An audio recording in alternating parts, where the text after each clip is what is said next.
Watch right now on the Front News Project. A black day for Russians in the Kursk region. An assault battalion has been defeated. And this is just the beginning. Russian paratroopers entered Pokrovsk briefly. The Ukrainian Armed Forces know their business. Putin's Russia continues to kill Ukrainian children. A real genocide in Zaporizhia and Kryvyi Rih. Watch fiery, hot and blazing footage from the front lines right now. The bloody war continues. The war that Vladimir Putin and his entourage have unleashed on Ukrainian soil. The heroic resistance of the Ukrainian Armed Forces and the entire Ukrainian people in their fight for freedom continues. Greetings. This is Front News. I am Vladimir Timoshenko. For the next 30 minutes, you'll hear the truth about the war, which our journalists gather from the hottest conflict zones. So, are you ready? Then let's begin.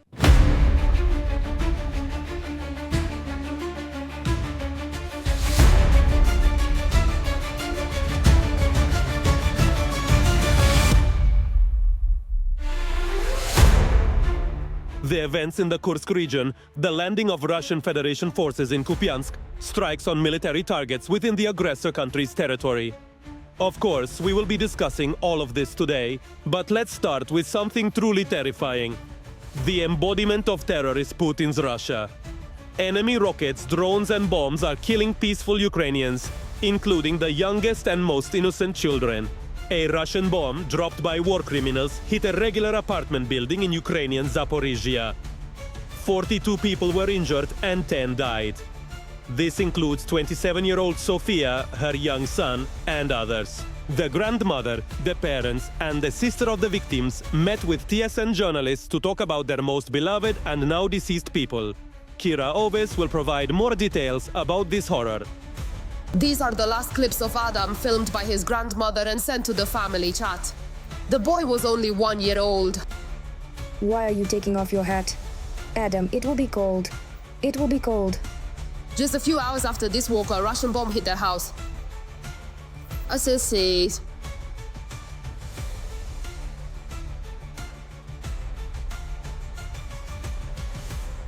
Adam, his mother and grandfather lived on the 3rd floor. Sergei was at work during the attack. His daughter didn't respond to his last message. Are you all right? When he rushed home, he couldn't recognize the house for a long time. I walked around here for 1 hour only to realize there is nothing here. While he was at work, his grandmother Tatiana helped Sofia with the child, says the deceased's mother. I found out that the city was being bombed with cluster bombs. I started calling my mom and Sonia, and I couldn't reach them anymore. That's when I realized it was the end. When talking about her family, the woman often bursts into tears. Her daughter was an English translator. At the start of the full-scale conflict, she went to the United Kingdom with her 15-year-old brother. The little one started school, and Sonia found a job at a military base that was training our soldiers. She worked there as a translator. She gave birth to Adam. He was the most beloved child in my life. He was an incredible boy. He was so smart. She returned home because she missed her family and dreamed of working as a psychologist, helping people, just like her 68-year-old grandmother, Tatiana Tarasevich. She worked her entire life as a pediatrician, saving children and teaching them. Students. There was no better mom in the world. The only thing left from their apartment is a photograph that Sister Sofia found when the rescuers were clearing the debris. At some point, this photograph flew out from that shovel, the only thing. The photograph is crumpled and scratched, but the family can't stop admiring their little Adam. They remember everything, his whistle, his first movements, first steps, first kick of the ball. On the last evening, I noticed he was already like, wow. I thought, oh, that's it. Something, but now, just a little more and he'll start talking. The bomb didn't let him learn to speak. First, they carried out Sonia, and at first they identified her as someone else because she was very severely injured. Then a little later they found Grandma and Adam.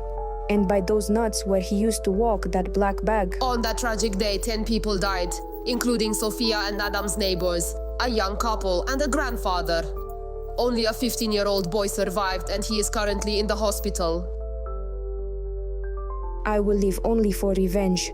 I will live for revenge in memory of my loved ones, mom, daughter, and grandson, so that Russians cease to exist.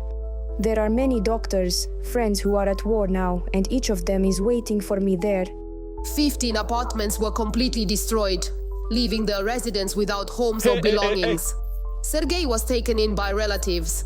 He and his mother Sofia visit these graves, covered with flowers and children's toys. Well, you know, there have been fires and explosions this week, even within Russia itself. Of course, we're talking about military facilities. The authorities of the Russian Federation reported on November 10th about a large-scale drone attack on Moscow. Interestingly, it was also heated in the Moscow region. The Domodedovo and Vnukovo airports in Moscow declared plan cover. All flights were cancelled. And this is just one of the latest facts. What gave Ukraine a precise strike on the enemy's Caspian fleet? And which Ukrainian technology cannot be destroyed yet? CH Nedeli correspondent Oksana Rodionova will provide more details. Stay tuned. This is Russian Caspian Republic of Dagestan.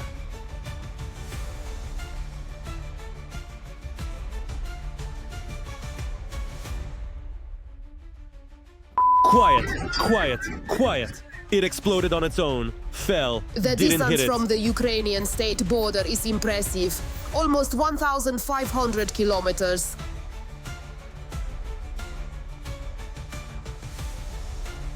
Our forces attacked the naval base of the Caspian flotilla.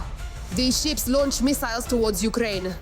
The base of the 177th Marine Regiment is also there, which shelled our Kherson region and Zaporizhzhia. Drones hit at least 2 missile carriers at Tatarstan and Dagestan. Also, small missile ships are likely damaged. The Caspian Sea is connected to the Azov-Black Sea region through the Volga-Don Canal. These are routes for transferring military equipment and cargo. The attacked base is located along the routes by which Iranian weapons reach Russia. Now it's hard to call these logistics routes safe. So, the delivery of drones will be put on hold. But at the very least, we demonstrated Ukraine's ability to strike potential locations for transporting Iranian-made UAVs.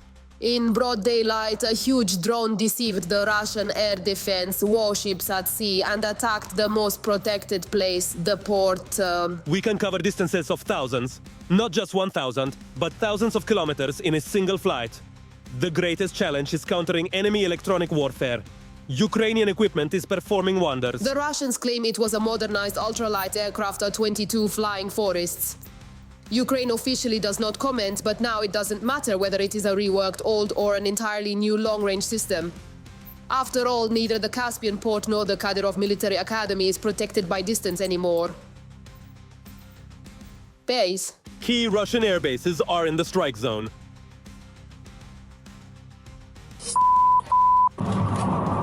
On Saturday night, our drones and the Russians were detected in the Bryansk, Kursk, Novgorod regions, as well as in the Smolensk, Oryol, Tver and Tula regions.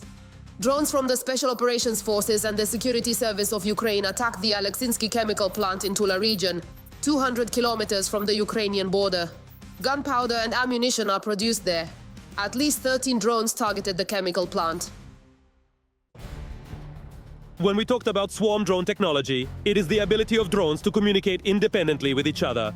When only one drone receives external communication and distributes this information among other drones in the series, it can autonomously assign tasks or targets among themselves. Over the past year, nearly 200 technological facilities were destroyed or damaged. These strikes targeted both the military-industrial complex and the economy. Well, right now, we are analyzing the operational situation on the Pokrovsk front, where the enemy continues its military terror. On the Pokrovsk direction, Russian invaders made 14 attempts to push back our defenders from positions in the areas of the settlements of Luch, Lesovka, and Sukhoy Yar, Pushkina, Zholtoe, and Pustinka. The defense forces are holding the line and have repelled 8 enemy attacks. 6 skirmishes are still ongoing. Yes, currently the most difficult situation on the front is at the Kurakovo and Pokrovsky directions. This was reported to President Zelensky by the Commander-in-Chief of the Armed Forces of Ukraine, Alexander Syrsky. On tanks, armored personnel carriers, and often simply on motorcycles and even on foot. The Russians have thus increased the number of attacks. However, TSN Week correspondent Alexander Zahorodny returned from the front and has some encouraging news.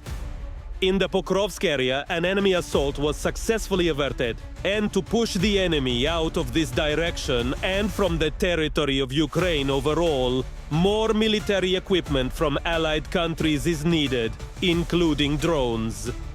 And what's happening right now in the Kurakov area? Let's watch the details right now.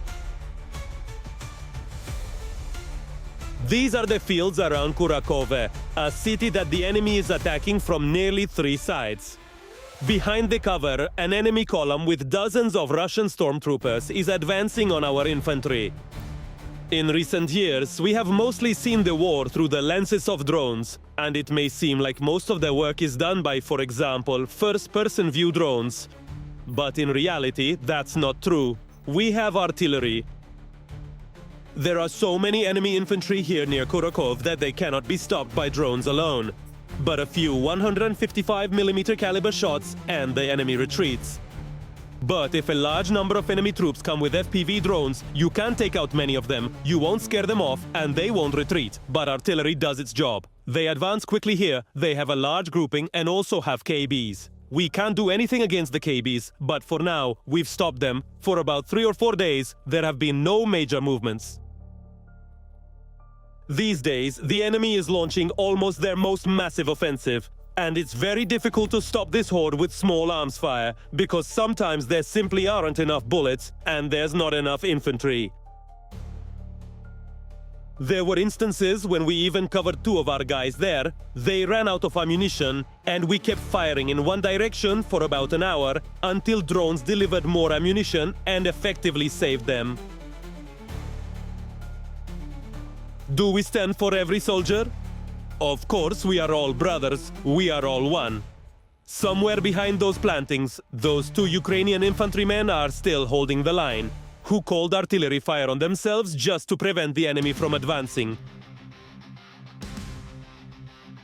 Together with other units near Pokrovsk, the 38th Brigade of the Marine Infantry holds the defense.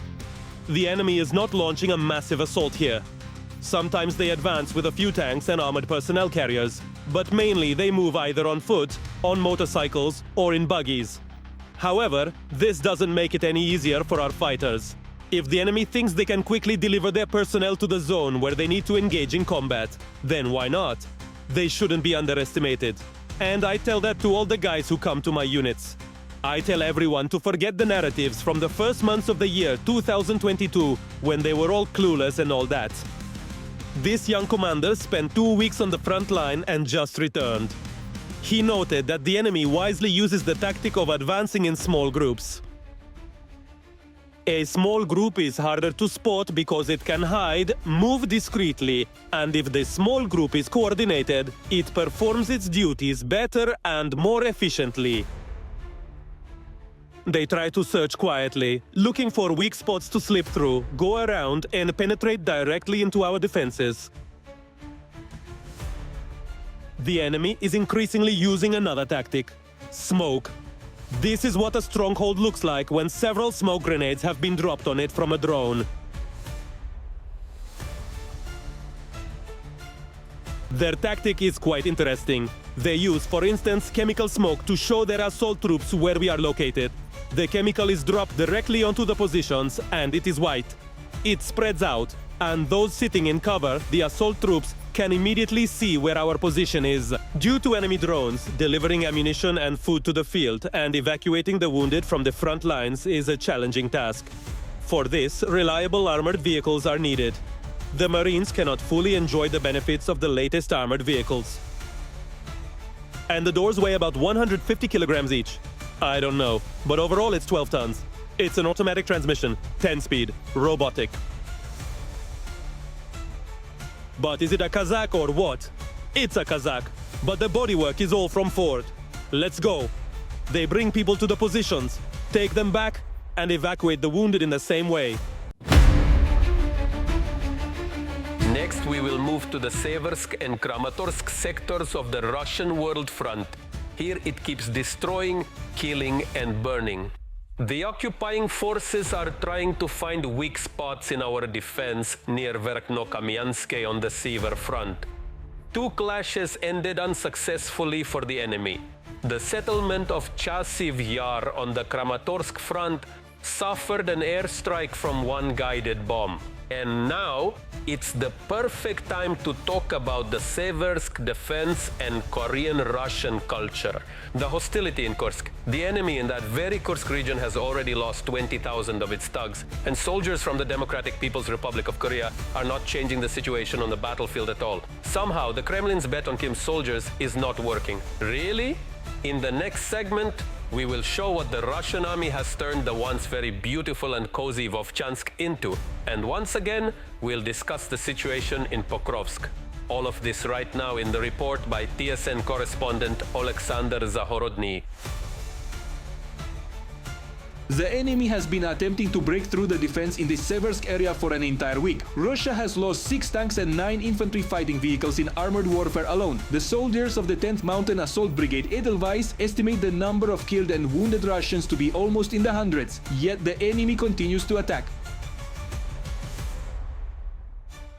The enemy on Kurshin has already lost 20,000 of its fighters. 700 have been captured and over 1,100 pieces of equipment have already been destroyed by our fighters. This information comes from the commander-in-chief, Alexander Syrsky. It was on the Kursk direction where the first encounter between Ukrainian soldiers and Koreans occurred. The details of this battle are reported by Russian prisoners. They started shooting at us.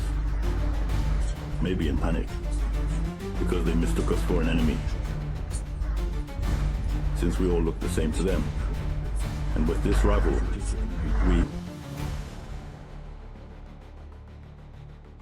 The city of Vovchansk is no more, just ruins like these. Ukrainian defenders hold the line as long as there is something to hold on to.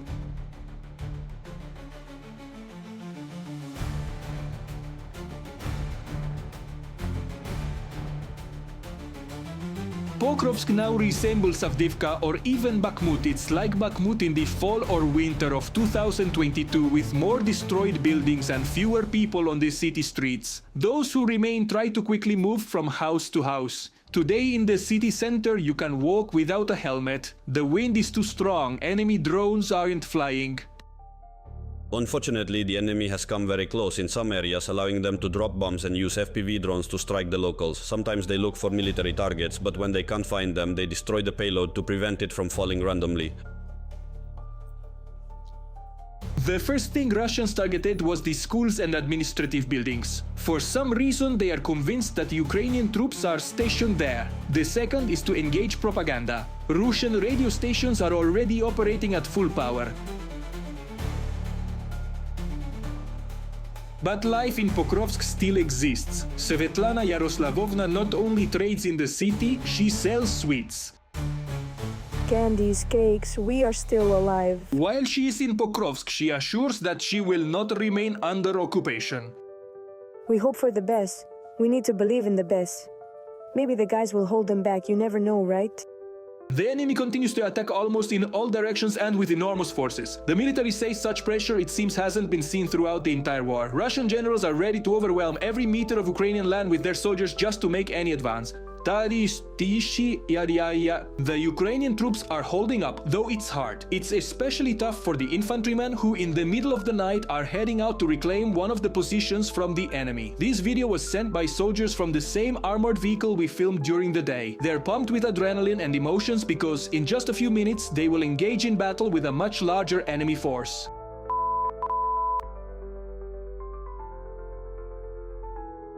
Now we understand that the enemy's ultimate goal is to reach the administrative border of Donetsk Oblast. But as long as Slovyansk, Kramatorsk, Kurakove and Pokrovsk are under our control, they will not make it here and will break their teeth before reaching our Donetsk Oblast. Now, once again, about the genocide of the Ukrainian people. In other words, this utter darkness can't be called anything else. So, the mother and 3 children died. The youngest was not even a year old. In Kryvyi, rescuers retrieved the bodies of the deceased children from the rubble during the night. They were 10-year-old Kirilo, 2-year-old Demid, and 2-month-old Uliana. Prior to that, they managed to recover the body of their mother, Olena. The only survivor from the entire family was the father, Maxim. During the Russian strike, he went to the kitchen to make breakfast for his family. This photo of the man, after he lost his dearest loved ones, spread around the entire civilized world. All the details of this horror are in the report by TSN journalist Olga Pavlovska. Mother of many children, Elena and her 3 little ones became victims of a Russian missile strike. Her eldest son, Kirill, was 10 years old, Demid was 2, and the youngest, Uliana, was just 2 months old. They were searched for over 20 hours. The rocket destroyed their entrance. Only the father survived from the entire family. He was making breakfast when the blast wave knocked him to the lower floor. A ballistic missile from occupied Crimea struck Kryvyi after 10 in the morning. Many people were at home at that time. This is a residential area of our city where only houses are located. There are no businesses, industrial zones, or anything nearby that would resemble a hangar or a training ground for the armed forces. In the first minute after the impact, people found themselves right on the edge of an abyss. See, everything's hanging here. Everything in the slabs are lying here. Everyone who could helped the victims. These are the body camera recordings from the police. They were the first to arrive at the scene of the tragedy. People were escaping from the destroyed houses and looking for their neighbors. The kitchen is gone. Where are the mom and the girl? 14 residents are injured. Among them, 2 are children. Their lives are not in danger. Experts should determine if this building can be restored. Meanwhile, residents have been offered temporary housing. No blocks, no issues, sent by someone secret. At the site of the tragedy, city residents are bringing flowers and children's toys. Wednesday is a day of mourning in Klemrog. And now it is time to analyze the operational situation on the Vremivka front line. The enemy is becoming ferocious here as well. On the Vremivka front, the aggressor attempted 8 times to break through the defense of our defenders in the areas of the settlements Trudove, Yantarne, Revnopil, Novodarivka. Additionally, they dropped 15 guided aerial bombs on Timirivka, Suki Yali, Velika Novosilka, and Shevchenko. Today we have already shown you how skillfully the armed forces of Ukraine attack military targets on the territory of the Russian Federation. As they say, the so-called 3-day special military operation has clearly dragged on. It has even reached a point where people in the Kursk region came out to protest against Putin and his associates. Meanwhile, in St. Petersburg, relay cabinets on the railway were on fire, and in Bashkortostan, a resident of Stavropol set fire to a freight train. At that time, 22 cars derailed. Could it be that the majority of Russians are beginning to awaken and realize that they are being led by war criminals? Correspondent KTSN Oksana Rodionova investigated this issue.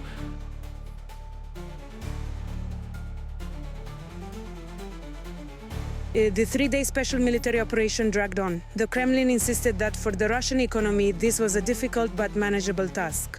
But when Russian officials started shouting stagflation in early November, it became clear that something had really broken down. The ruble weakened, oil prices dropped due to sanctions, and there are payment problems. Inflation has accelerated nearly 4 times since the summer of 2023. The central bank's rate of 21% in Ludoetsk is not helping at all. Prices are rising, and butter has become so expensive that Russians have started stealing it. For the first time in history, butter started being imported from Turkey and the United Arab Emirates. Russians were concerned that Ukrainian butter would end up on Russian shelves from the east, and they raised the scandal. I don't quite get it. Which butter are they talking about? Like, why are dipping in butter? When we buy butter, it's made in Ukraine. Russia is returning to the barter trade of the 90s. Large compensations for mobilization, injuries, and the death of loved ones. To prevent outcry as a result, these are huge amounts, and the central bank as of today cannot manage them. Russia has started concealing key economic indicators, the inflation rate and income from oil sales. It looks like the noose is tightening. They are essentially leading the country to disaster.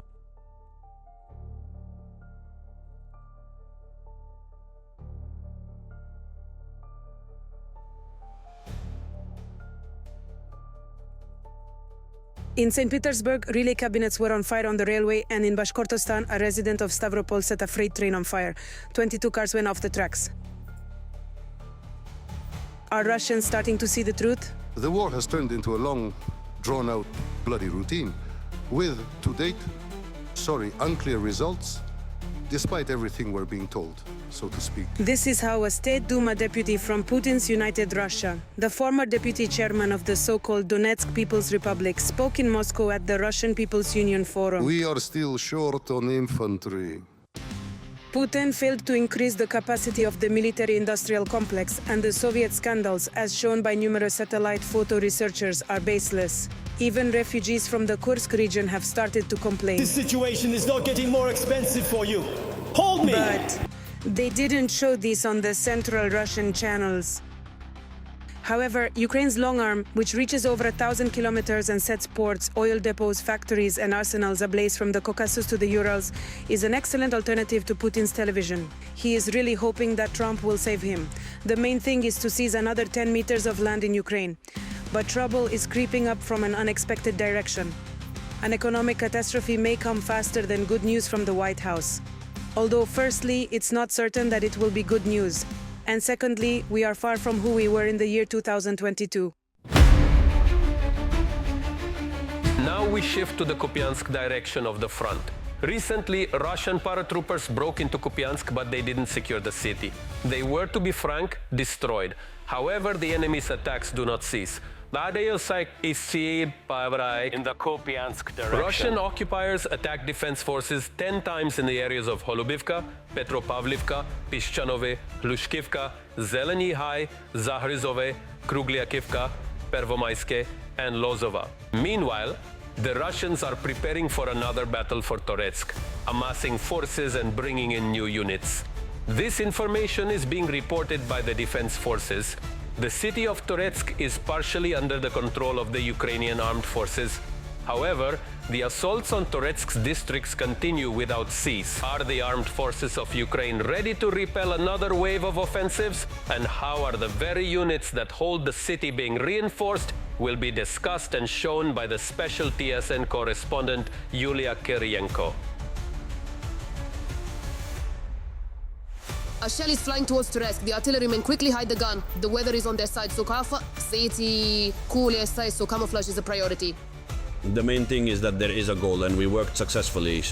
They fired at the enemy infantry attempting to attack Toretsk. Since early morning, they have already launched many shells. Dimitro shows the still warm casings from them. You ran at 6 in the morning, released 6, then after a short time fired up to 10 more, and just before your arrival another 10. So that means there are shells, the guys say, at least for this gun, which covers a significant section of the front. They are transporting a lot of Korspinash, but we still have a wide direction. Even for our cannon, it has a large sector, it can reach far. This is the Russian howitzer Mista. The guys captured it in Kherson over 2 years ago, and it's still reliable in combat. It stands ready for action, loaded. It's said that when the brigade was on the Vokrovsky direction, they fired nearly 150 shells a day. And that's a lot for this kind of weapon.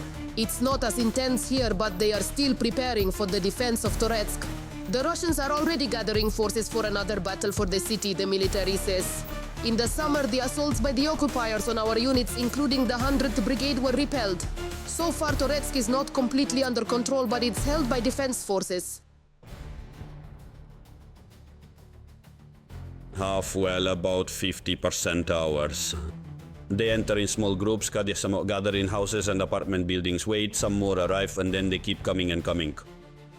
For the Russians, Toretsk is one of the key directions for advancing towards a whole group of our cities. Kostiantinivka, Drushkivka, Kramatorsk. Therefore, they are preparing intensively here to hold it. A fresh armored vehicle, possibly the most reliable on the front. The brigade has received the Bradley for the defense of Toretsk. Of course, not just one, but this particular one has arrived for calibration now.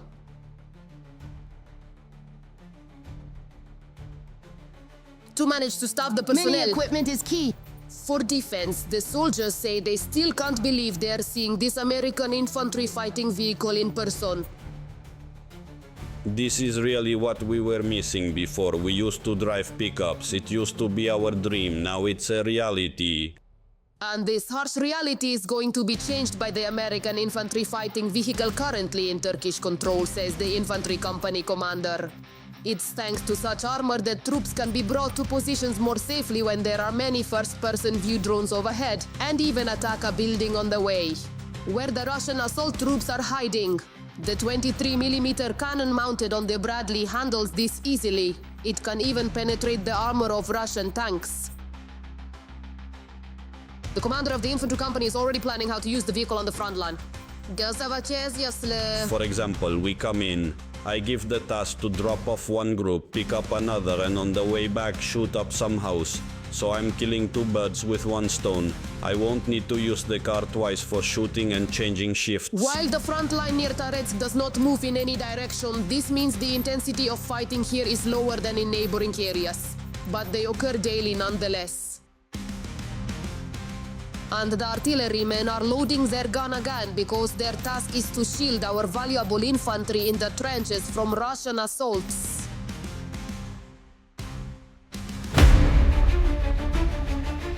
That's all for today. But very soon on Front News, there will be new, unique reports from our journalists in the hottest zones of the war, gathered to keep you informed of the truth. This was Vladimir Timoshenko with you. Take care of yourself and your loved ones.